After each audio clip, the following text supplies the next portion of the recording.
I've just got well, one point to just start things off. One of the things that I go around lots and lots of events. It's my job. My job is to go around events all over the UK, different events. And when the guys asked me if I would do the chairing for this event, I thought, right, okay, brilliant. Now, when they came into this room, I was kind of like, oh my God, you're never going to fit everyone in here. And I tell you why, because I'll give one example. I don't know if anybody here has been to civil servant at all, Civil Service Live. So I present at Civil Service Live. I've done a few years. I'm not doing it this year, but I have done in the past. And if anybody knows, I'll use has anybody been to the QE2 Centre in London? Anybody know what it's like? Yeah. 4 or 5 floors. First time I ever did Civil Service Live, and I do some wellbeing presentations.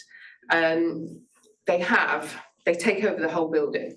So Civil Service Live London, it goes to different locations, takes over the whole building. 1 floor, 2 floors. 1 floor will be, I don't know, pensions and disability awareness, whatever else. There's different floors. Another floor will be something to do with the different areas, HMRC and things like that. Top floor is always wellbeing. You cannot get on that top floor for people. There are people.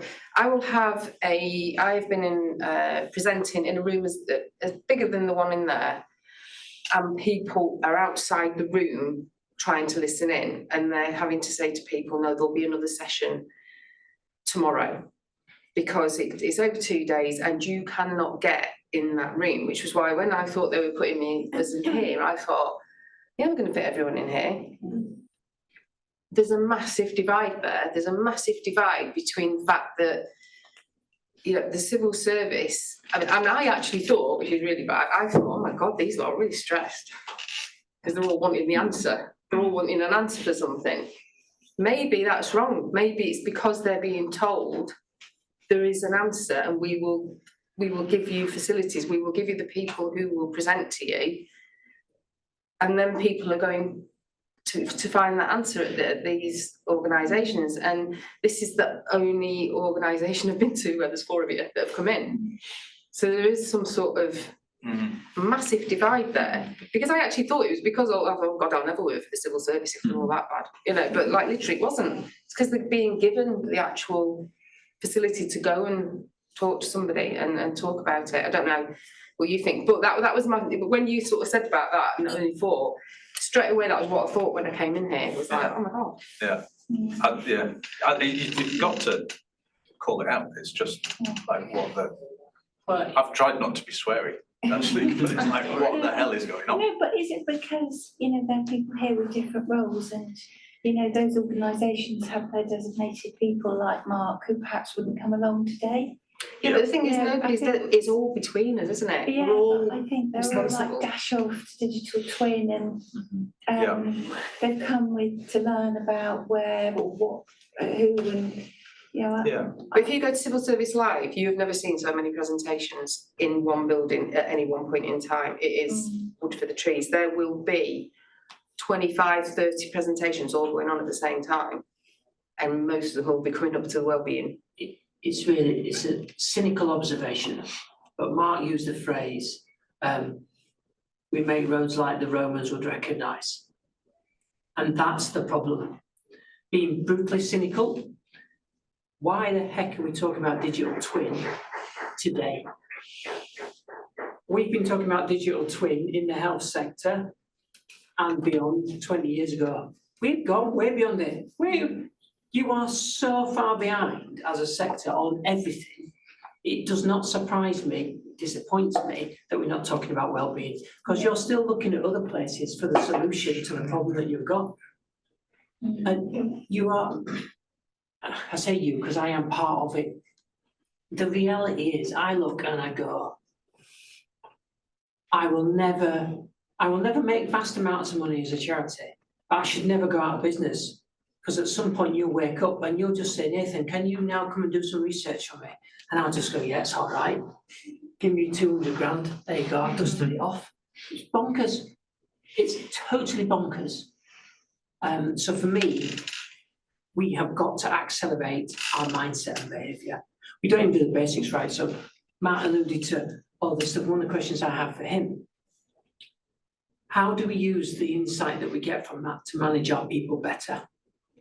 We are rubbish. Human beings are generally rubbish, and the British are dreadful at it, and construction in Britain is even worse at having the hard conversation.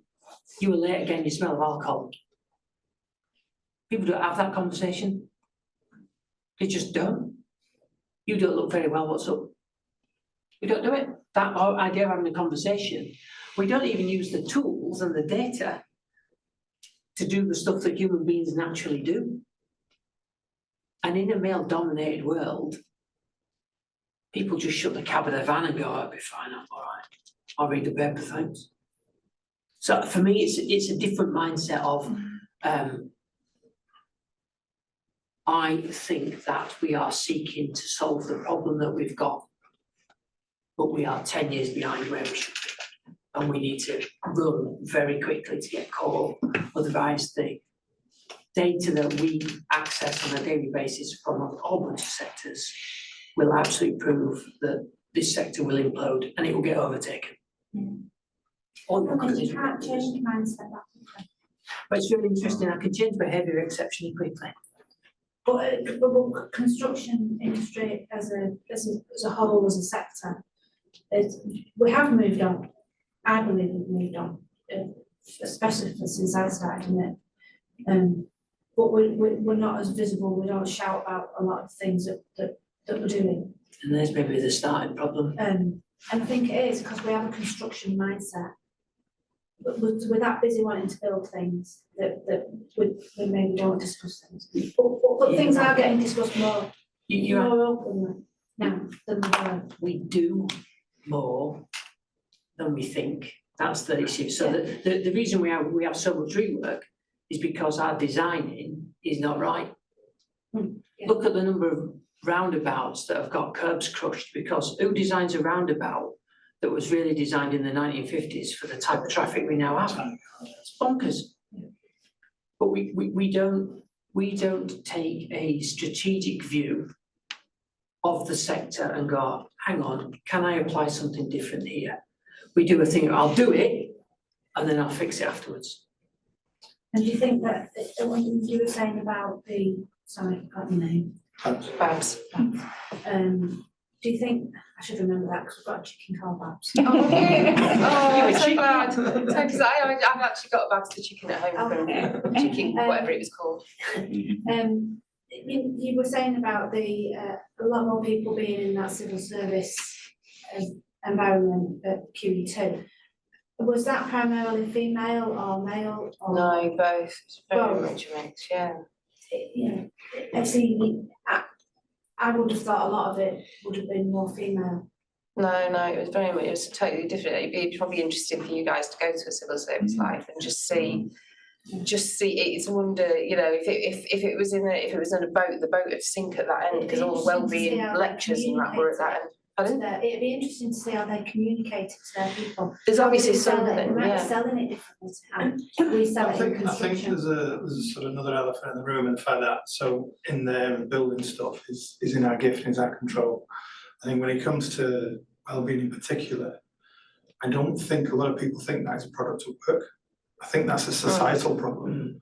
You know, when the data that I do have, the limited data that I do have, you know, around about 20% of our people are on long-term sick, and only half of those, or probably I think 3/4 of those, cite home stresses as the cause. Why is that my problem? Why as an organisation, as a commercial organisation that makes money, why should I invest in that? Why should I care about that? I care about that because there are people, you know, that should have, as sort of Matt was saying, there is that sort of big brother of that ethical tracking versus big brother sort of perception. Why should I care about that? But there are people, and I'm losing money and productivity and loss of talent and knowledge. Those people leave the business. But I think it's because we don't necessarily think it's our problem to solve. And that's what we need to try and do, and change that mindset. Or is it because it's too big of a problem to solve? We can fix how we build a bridge. But it isn't Because we can interesting. see it, it's visual. We can't fix how somebody's feeling because it's not always that apparent. It's not visible, that's Exactly, yeah. Yeah. We can work out how to build a bridge, if you like. We can Yeah. build out how to fix how we're doing things. Yeah. We've got the technology there to do it. I know you've got technology, but we've been working with it for years. Yeah. We can't fix somebody's issues with finances that easily, and we can't fix somebody's mental health that easily. There isn't a prescribed answer No. to it. But there are like the data, having the knowledge is a start. And although I don't want to, saying you don't need to get people talking was wrong, you do, because what we do as a first step is, we're very simple. We're not therapists or counsellors. We don't kind of provide that sort of service. A big part of what we do is actually just get people talking, whether it's amongst themselves or whether it's even within them. So just that self-awareness is a huge impact on behavioural change, but also for the employer. And this is not always the case. Depends on the level of risk or the nature of the relationship, nature of the job. Generally, the data that we provide to the employer is anonymised. So you don't know exactly who is at highest risk. You can see across an organisation or a team or a shift or a particular project or time of day. There's all sorts of ways you can chop and change the data to analyse risk and to assess risk, and then sort of target intervention or action or investigation accordingly. But in certain high-risk environments, you do know the individual, because it would be pointless otherwise, because you just know somebody's at high risk in a very high-risk environment. But you don't know who it is, so you can't do anything. And then it's about just like, are you okay? In the same way that if a warning light went off on a dashboard or a bit of machinery or plant, you'd go and have a look. Like, it doesn't, like just a flashing red light, it doesn't tell you exactly what's wrong. You go and have a look, and you open the side and you check, and then you've got procedures you go through and say, right, everything okay? Yeah, let's go again. Similar with people. Businesses in all sectors know far more about their plant and machinery, or even in a business like this, they will know more about the state of their servers, the health and well-being of their servers, than they will their people. And this is kind of, the tech world is kind of fairly enlightened, and they've got whatever that room's called, the games room and stuff, they've got all that cool stuff, but they still know more about the state of their servers than they do the people. But data powers that potential action. It makes it visible. I think the challenge I'd throw in is one around, it's no harder to help a human being than it is to redesign a bridge. It's just whether you can be bothered. And I have got so much evidence that shows how, and there are so many mitigations, tools, methodologies that in the main you could deploy now to help people. Some of them are at the professional end that require deep, really deep stuff that may be beyond our technical skill, but we can introduce people to.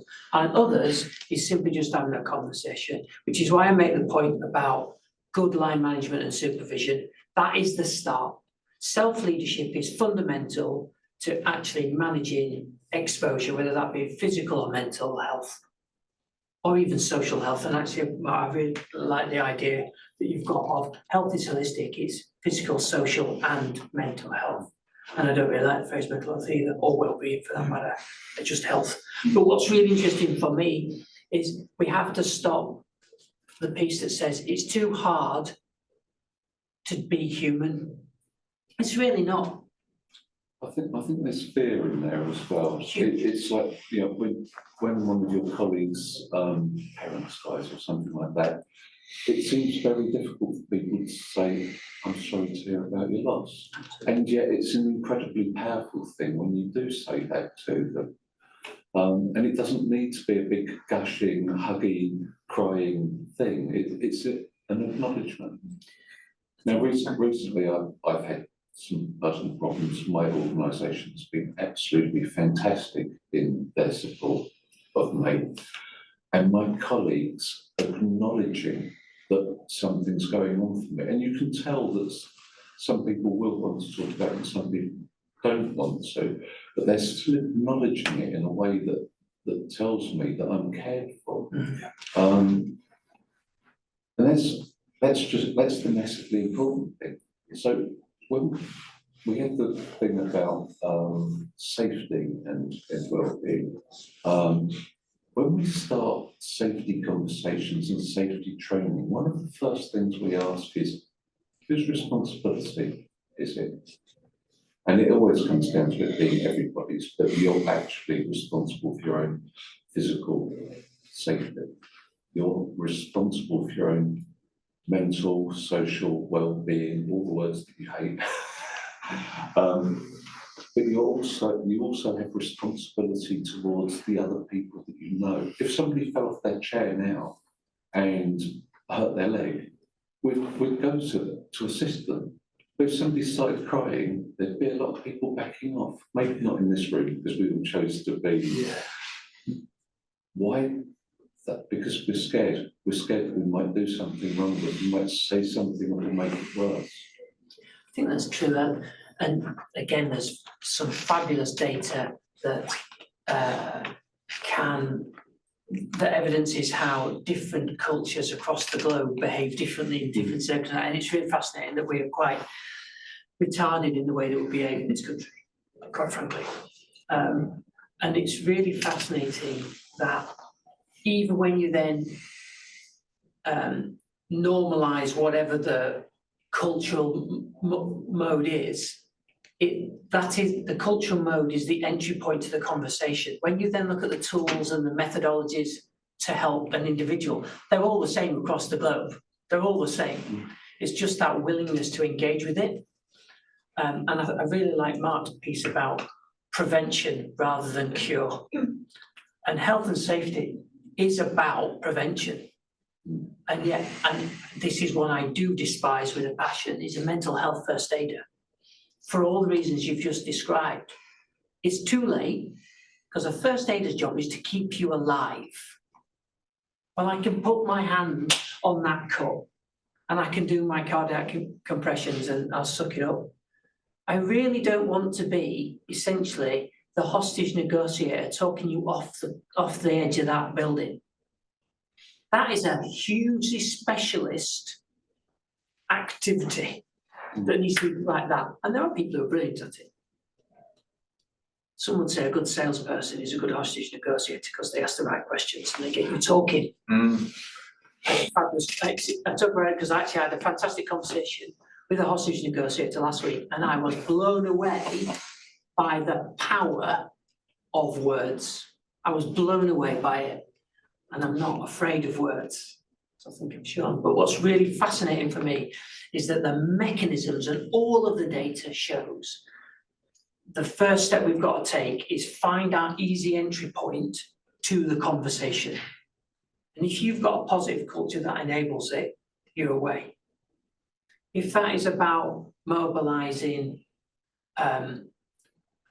physical attributes, so we were talking about the pods earlier, and people who they're exhausted, so they can just go into their pod and get their 20 minutes of just downtime.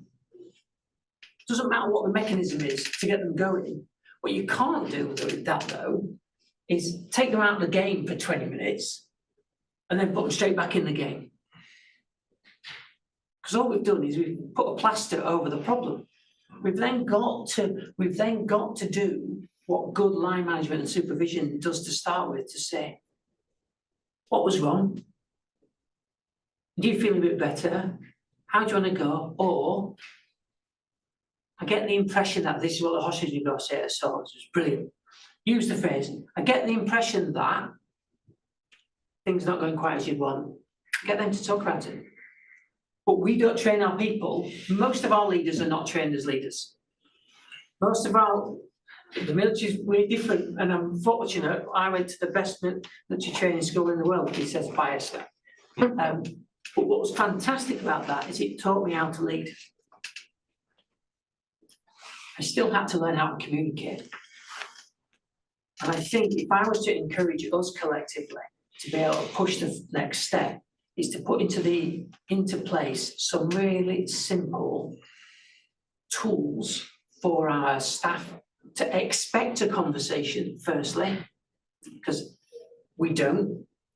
as employees, I do not expect to be quizzed about why I'm feeling hacked off today. Set the norm. The norm is I'm going to ask you, you look, your face is like thunder, why? We don't do that. But then if we ask the question, not in the manner I've just done, but we do it in that way of, I get the impression that something doesn't appear to be quite right, what is it? And we open those questions up and conversations up, it works. All those tools exist. You can hear thousands of Teams asks me every day how I'm feeling. And Teams, MS Teams. Yeah, and it gives a really miserable face. Oh, I'm sorry. I'll give you a call tomorrow. Face, a straight That's the mouth, chicken. a smile, and a deliriously happy smile.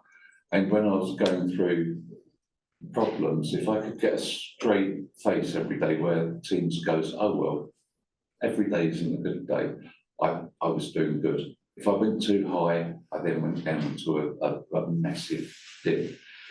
And it really helps me to focus and take responsibility for my own emotions. And the ownership is a key component. Again, some fantastic studies.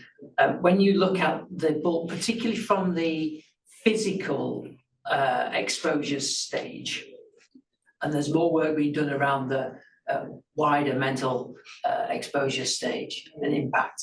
But from a physical exposure stage, about 80% of the issues can be dealt with by better individual behaviour. So I use the example of skin cancer. When you track it back, did you wear sunscreen? Did you keep out the hood? Oh, the answer is no. The flick will then be, but I work 9 to 5 and I have to be on site and my site manager said I had to do it then. Okay, so I couldn't eliminate you out of the sun at those periods, but did you do the other things? No. More importantly, you then drill it back further, hobby horse time. Did your line manager or supervisor tell you to put on a shirt? No. And I'm not encouraging that we have a parental relationship with our staff. That's not at all what I'm advocating. But there is a leadership duty of care.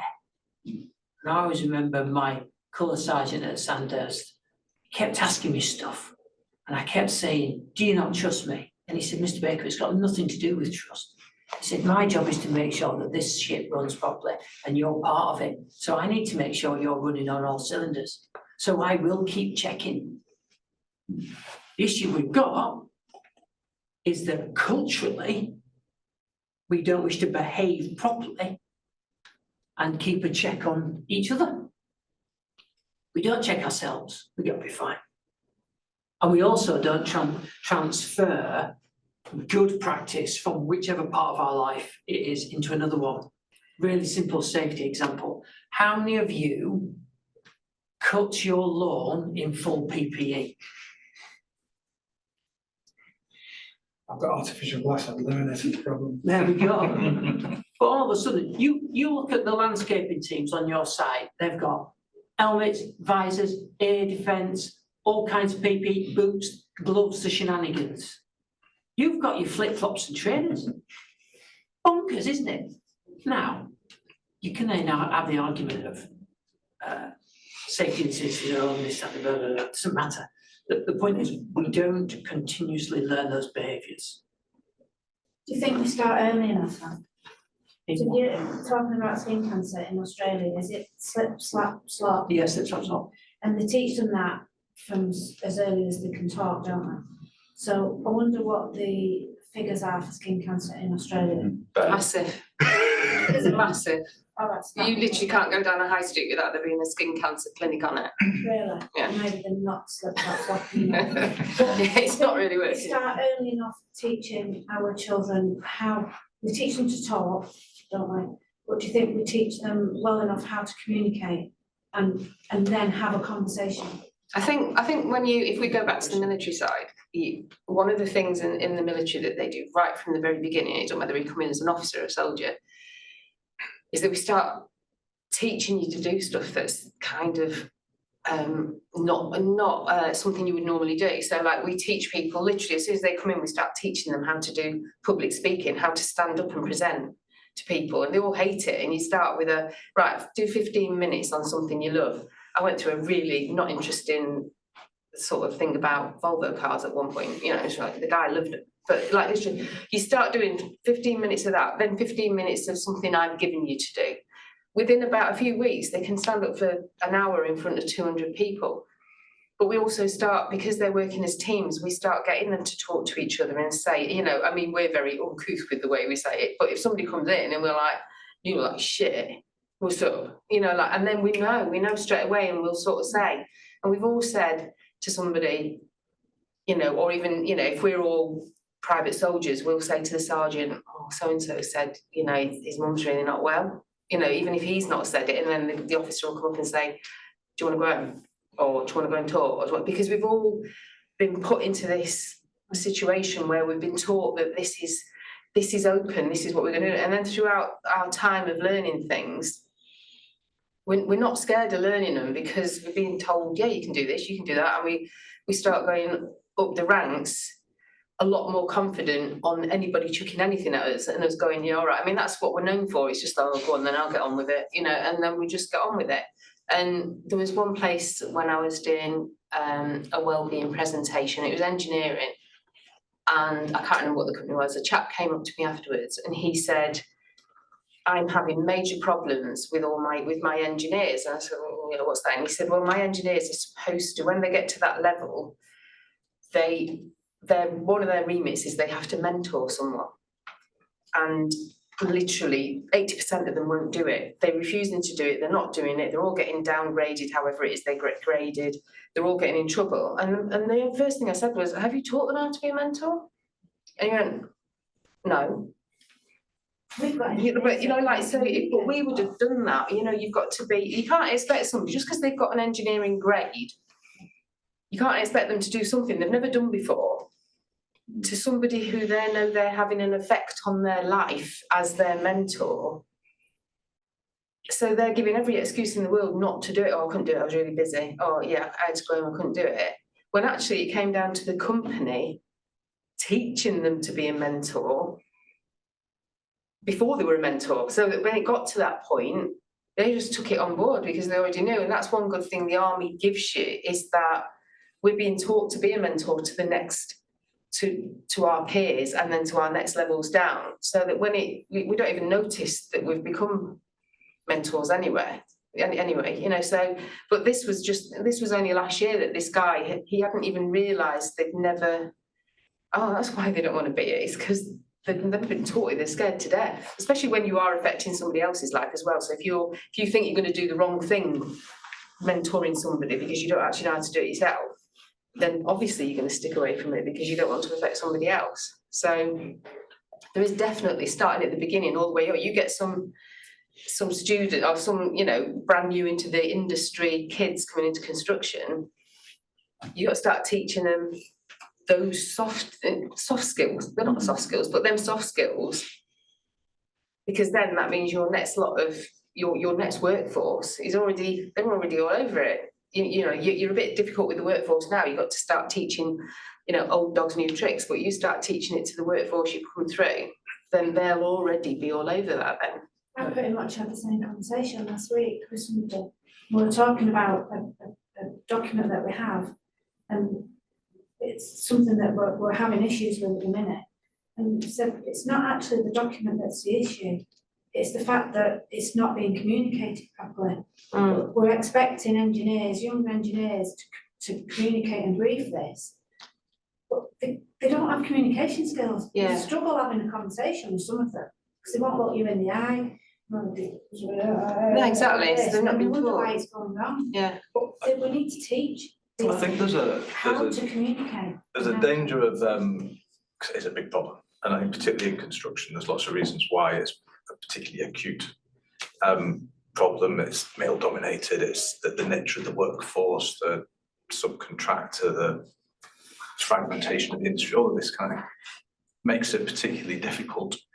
And it was interesting. I remember what you said, Nicola, about like we can fix bridges, but we can't fix people. Because it is actually simple. It is far simpler. I mean, people are complicated. We know less about the brain than we do about the dark side of them, all this kind of stuff. But I think you have to keep it simple, or else you just won't do anything. And there are very, very simple things. So that number, the 2.75 billion, the absenteeism due to mental health, if we could encourage and support people to get more sleep, to exercise more, to learn, I mean, not even to learn to manage stress. I mean, I think it's going to be difficult to persuade lots of construction workers to meditate, for example, but to help people to understand and identify the impact of stress and just to be more aware of it and then maybe deal with it. So stress, sleep, exercise, a tiny improvement in any one of those things would have a massive impact on a huge number of people and dramatically change that number. It's simple. We do not need therapists and counsellors. We don't need, we maybe do need campaigns to get people talking because it helps, because it's to socialise, to get out and laugh and to get fresh air, to play sport. All of these things help, but there's very, very, very simple things and just nudging people to change. That's what we see in terms of, like, as employers. It's like, yeah, I would rather, you'd rather not deal with it, totally. But you have to, because it's impacting your business. So get over it and just do something. Let's stop talking about it. We don't need more surveys. We don't need more EAPs that nobody likes, and the entire business model's built on low take up anyway. We don't need to go straight from I'm feeling a bit stressed to a £200 an hour therapist or counsellor. It's just simple things. It is really. I do agree that we shouldn't keep referring to it as mental health. Yeah. Because I think that stigmatises. Yeah. And it immediately turns people off.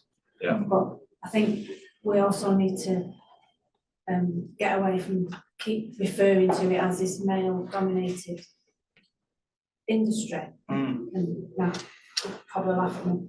I don't like all this women in construction, and that's a whole other story, and I get moaned at sometimes. What about focusing in on? Yeah, I just think like celebrating women in construction. Yeah, we will have more men than women until we stop talking about women in construction. Yeah. Because we stop doing that, you just, you know, I would say I'm a good safety professional. I'm not a good female safety professional. Yeah. I'm just a good safety. My daughters would totally agree. They find it patronising and condescending, all that sort of stuff. Yeah. You know, you and it's not Christian, but you just said you can't get construction workers to meditate. That's good.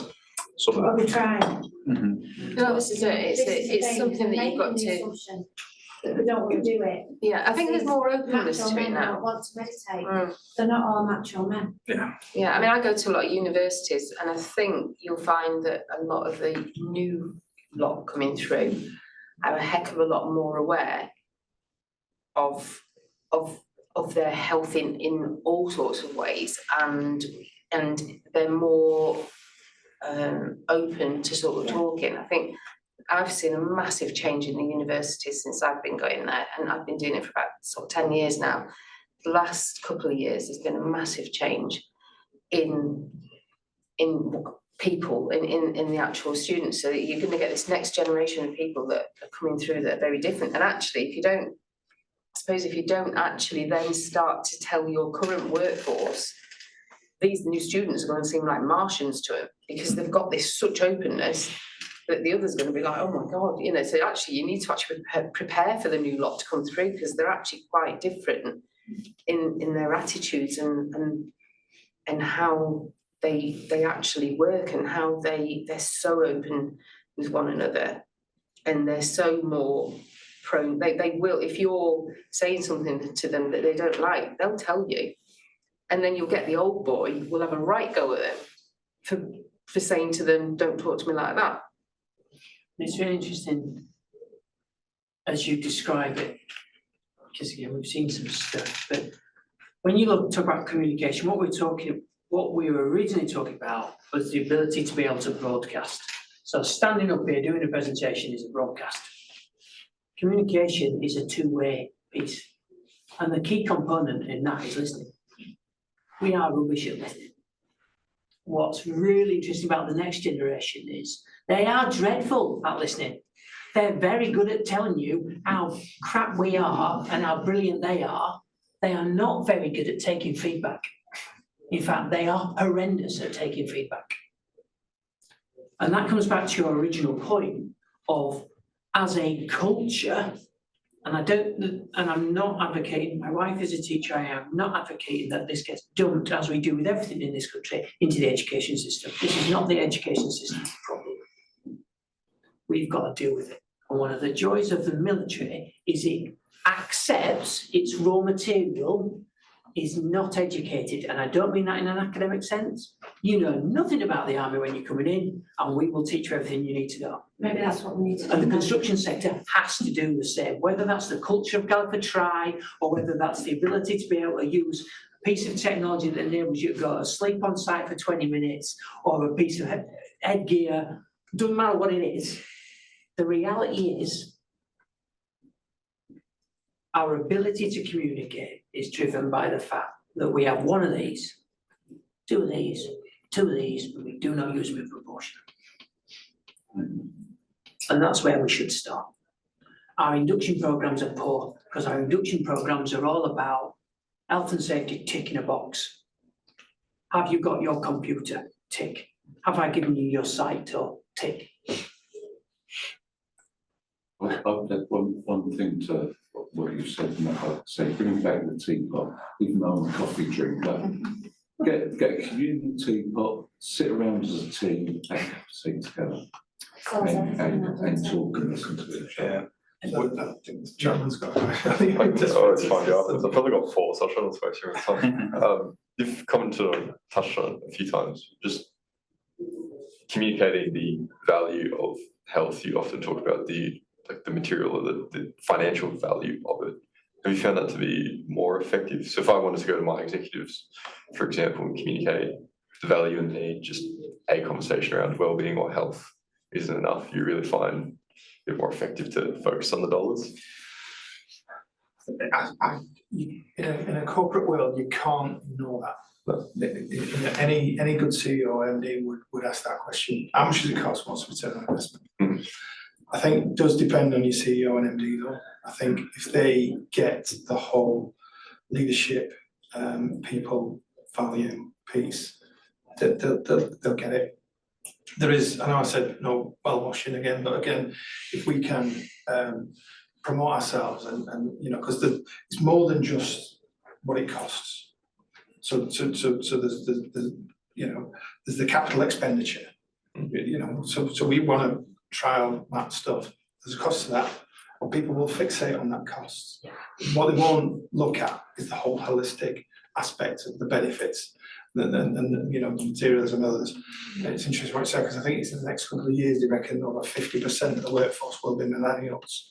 When they come now to want to work for us, it's less about how much you're going to pay me. It's about what's your relocation policy, what's your agile working policy, what company car am I going to get, what's everything else. And I think sometimes you've got to sell it on that basis. Now, it's not easy. I think you've got to justify the value in it, but it's about the value rather than how much it costs. I had a question that's a follow-on to that. So that's almost like selling it at the start, I suppose. And then how do you measure, or how does your MD measure success when you're looking at the projects and all the ones you've done, and after 6 months, after a year, after a few years? It's interesting. So this is something that we do. This is not the sales pitch, but this is what we do. We measure, monitor, and analyse all of that way through. It's really interesting because the money is important. I can drag out the evidence that will show you and show your MD why it's important and why there is a direct connection. It's whether they believe it or not. That's the key. Yeah. Well, I was going to kind of expand on that just more broadly, like what is an effective way to influence change or motivate change, and safety. To get the culture or decision? At an executive level, so like at an organisational change. I think so. I'd be slightly more brutal. I think, as Mark says, it does depend on how enlightened, if that's the right word, those executives are. Some genuinely do want to just do the right thing and are less focused on those kind of bottom line benefits, because they're not, those aren't new. It's like people have realised that actually looking after our workers, giving them a nice place to live, giving them the weekend off, educating their kids is good for business. It's not a purely selfless thing. It's good for the bottom line. So some people just accept that, and it becomes more about doing the right thing. But others, it is literally pounds and pence. So Heathrow Airport, literally Wellbeing was in her title actually. So Director of Wellbeing was trying to get budget to do something and could not get it. So she said, I know this is, like, she's really passionate about it. I know this is what we need to do, and I know it's going to have an impact on the bottom line. But she just could not find the data. So she spent weeks and weeks trawling through data they had, but just weren't looking at it in the right way. And it was that absenteeism due to mental health thing. So Heathrow Airport, not specifically construction, but mental health related absenteeism was costing them £30 million a year. That's when she got her budget. So once you've got your budget, how do you then measure your own success of your project of putting this into action? So Yes, that's benchmarking to start with. yeah, Absolutely no question. So a rather large infrastructure project in Europe that happens to be being shortened on a regular basis. They brought us in to do exactly that. So we could show them that of the 24,000 people working on that project, we could prove to them from all the data we gathered that 1,000, if they did nothing, would die from exposure due to being at work on that project. That then unlocked a conversation when, nah, rubbish. You show them their own data, cast back to them in a different way, you've got your benchmark. Then that's where you then work through all of those existing mechanisms that exist. All of that stuff, the mitigations, the tools, the training, the whatever, and you just put them into place and you just start to measure. And it's probably easier in construction in some ways because you can do it on a site basis, because you could say, right, we've got a problem with skin cancer. On this site, we are going to push wearing sunscreen. On this site, we are going to push wearing a hat. And on this site, we're just going to carry on as normal. And I know that sounds a bit mercenary to those who carry on as normal, but very quickly you can start to see. Now, the harder thing with exposures from a physical perspective, there's a long latency period. You're talking 30 years plus. So it's not so easy to measure. But with regards to mental health, it is easier to start to see the positive improvement that will occur. The other piece I would advise is that's where you use externals to come in. Yes, yeah. Nobody believes in internal, never have, never will. Why do you think you all pay KPMG a small fortune to regurgitate data that you've already got? Tell you what you want to hear. to tell you what you know is right, but everybody believes somebody from outside, whether you like that story or not. We would happily, and I'm talking for these two, and they can say no, I definitely would. We will come and talk to your senior team. They want 5 minutes at a board meeting. We can come with data, with reality, with tech, and say, this is the way the world is, and we can flick it for you. I can absolutely show you how many people over the last 50 years have died in coal mining because of exposure. I can prove it. And I can also prove it and show you where the improvements have occurred over 60 years when interventions and policies were put in place because we carried on tracking it. For us, because we're a startup, we're introducing new technology, we've come up against things like this, we need to be able to demonstrate that ROI. There was, again, another anecdote last year, London Tech Week, the Lloyd's Register Safety Tech Accelerator, big event.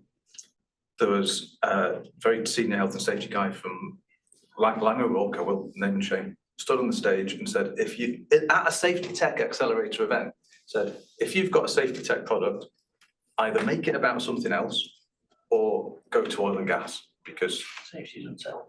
safety doesn't sell. That was pretty shocking, actually, but it does. People like Mark and Galliford, right, who see the benefit and make the link. There is obviously that bottom line at some point, but also the appreciation that keeping people safe and well is just the right thing to do too. But for us, not everybody's like that, so we do need to make that effort. So we will happily, and we've talked about this with Nathan as well, happily go in. If you give us access to your data, we'll help you to identify the problem. You can't fix it all at once. It's like you can't fix mental health in construction all at once, no matter how much technology you've got. But pick a part of it. Pick that mental health related absenteeism, like where there's a very, very clear bottom line impact. You might think, it's easy to do in these big numbers, entire sectors. It's like, oh, that's nowhere okay. That's all happening somewhere else. It's not. It is in your business. You just can't see it. So we'll help to pull out the data, present it to you, say, look, this seems to be the problem. Let's trial something. Let's measure the impact, and then you make the decision. I mean, that's good for us as well, because it gives us those case studies. It gives us that business case as well. So we will happily work with people to help you make the case. What if that doesn't work? Like if it doesn't work, if I can't make change to an entire organisation, but I'm managing 30 people, like what can I do realistically? Get done the job. No, So, I mean, realistically. I think it's very hard. I think because health, safety and wellbeing is quite an emotive subject, talking about people, talking about people's lives, you're talking about, and I'd always leverage on that. That's where I always start. And I know I probably canceled through my presentation. I was conscious of time. I thought I was way behind than I was, because I do have a habit of waffling on sometimes. But that known and unknown matrix sort of thing is what I use to develop a strategy, and that's when I pitch, because we know people die. 2 people a day die from suicide in the construction sector. I don't know how many's on your organisation. I don't know how many's on my organisation. You know, we're an employer of 4,000 people. I know none of those 4,000 people have died by suicide, but you know, we do 80% of what we deliver is through our supply chain. I don't know what effect we're having on those people, and any of those people are dying by suicide. How, you know, and it's, I suppose it's almost perspective, scaring your board because of the unknown knowns. You know, we know what's happening, but what we don't know is our contribution to that. What this solution gives you is the insights to be able to guarantee them whether they are or not, because there's risks from, you know, claims, there's risks from prosecution, there's risks, you know, so there's that aspect as well. And if you've got a CEO at that point who just goes, I don't give a shit, then I would say you're in the wrong organisation. And what's really powerful linking to that is when you then link back to the insurance sector. So it's really powerful conversation to then get the insurers in the same room. So asbestos. Average claim, asbestos claim that has to go to court, so not settled, and only 2% of all asbestos claims go to court is £1 million. Right, average. So you then do that equation for the project I talked about, that's £1 billion that they potentially will have to shell out through their insurance for a work-related illness that is reportable and is claimable. There you go, £1 billion. So instantly, I can find you £1 billion worth of savings. Now they go, oh, I'll pay for insurance, why does it matter? Well, I can reduce your premium for starters, let alone the wider impact. So there's some, I should have dug it out. There's some amazing stats that basically just shows the cumulative effect to the economy on that kind of stuff. And forget the number. I think it's 35 times the number. So that billion is actually, in terms of cost to health service, family, everything else, is 35 billion quid.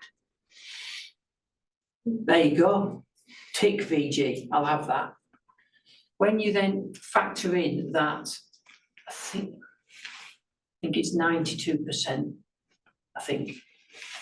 Huge amount, definitely around about 90%, we'll say, of the costs of long-term ill health are borne by the individual and their family, not by businesses.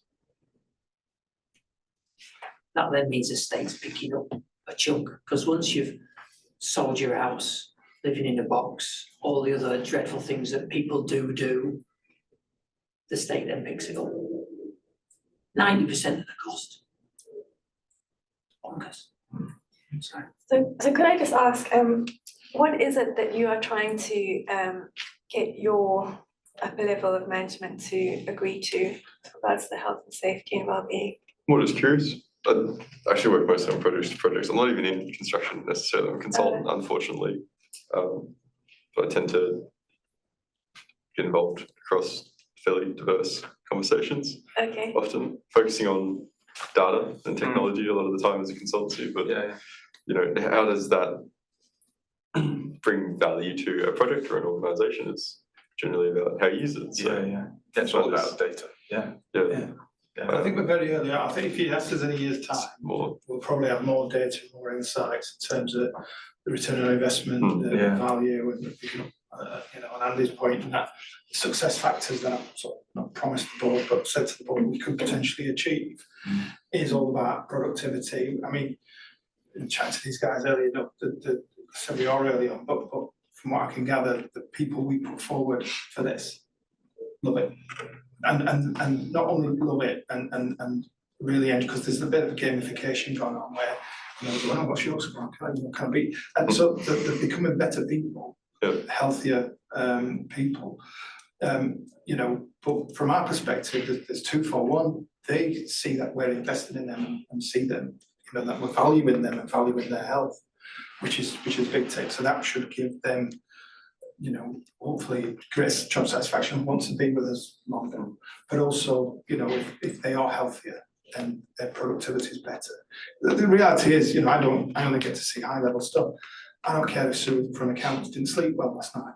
But what I do care about is if Sue from accounts isn't sleeping at all because she's, you know, there's these meetings that she's expected to turn up to, or she's got some mentoring to do which she's not been trained for, or whatever it is there, I want to put in place to sort of, and that's what my board wants to know as well. Are we having an effect on people or not?